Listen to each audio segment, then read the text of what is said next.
అతనేం మాట్లాడుతున్నాడు? ఎవరైనా సహాయం చేయాలనుకుంటే అది ప్రభుత్వానికి సంబంధించి కమిషనర్లు, ఎంఆర్ఓలు, ఆర్డీఓ ద్వారా సాయం చేయండి అని చెప్పి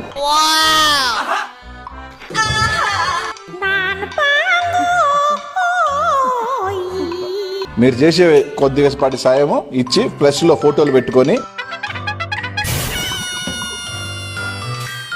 అంటే మీరు చేసే సహాయం ఈ టైంలో 10 మందికి కాదు, మీ ఫోటోల కోసమా, మీ డూప్ షాట్ల కోసమా?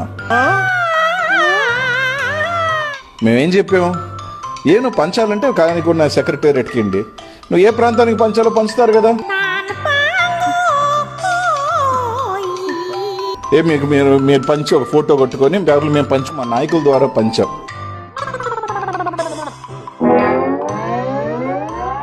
ఎక్కడ నేను వచ్చి ఇచ్చి ఫోటో తీయించుకోవాలి, ఎందుకంటే ఈ టైంలో మనం చేయాల్సింది సహాయం, పబ్లిసిటీ కాదు.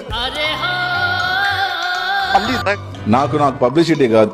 నేనేం చేశానా అనేది రోజు వెళ్ళి టీవీలోనూ నేను ఇంత చేసుకున్నాను అంత చేసుకున్నాను అని చెప్పుకోవాల్సిన పబ్లిసిటీ కాదు. నేను పోయి ఎవరికి కూడా పోయి ఇలా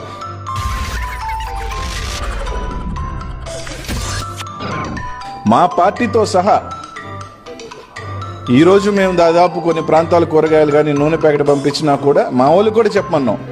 నా వాళ్ళకి కూడా నెల్లూరు నగరానికి సంబంధించి కూడా ప్రెస్ రిలీజ్ చేశా. మా వాళ్ళు కూడా సెక్రటేరియట్ ద్వారా ఇవ్వాల్సిందే, మీరు ఇవ్వద్దు అని చెప్పా. అందుకరా డూప్ షాట్లు జీవితం ఎందుకు ఇట్లా డూప్ షాట్లు బతుకుతారు? మీ జీవితాన్ని బతుకులే ఇంత.